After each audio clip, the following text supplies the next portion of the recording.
台南市的第一条捷运第一期南线开发案，总伫环境部进行专案小组的第10摆审查，最后是通过初审。第一期南线全线有8.39公里长，会设10个车头甲一座机场，是高架铁路的设计。台南市府希望2026年通开始施工。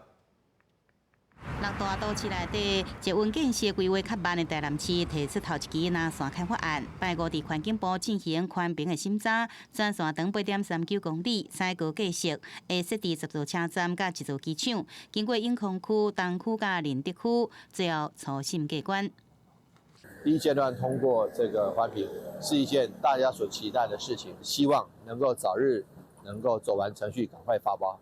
案件也搁送宽屏大会来审查。台南市府是要拼2026年动工，对着台南市假日时阵人有愈来愈多情形，民众希望讲这捷运会用早日来开通，也过要人烦恼施工的期间会有这个交通的黑暗期。是蛮期待，因为大众运输也是蛮方便的啦。多捷运就是可以多几种选择这样子。限缩车道还算是一个问题，还有一个是这边的违停也很严重啦。所以你限缩车道之后又违停，那大家怎么走？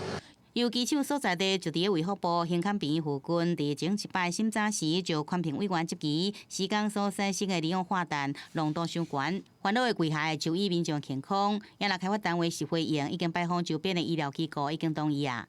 23通过初审了后，宽屏委员伊有3大要求，包含爱保证树仔施工期间无了着查到面积无超过1公顷，补强污水处理等等。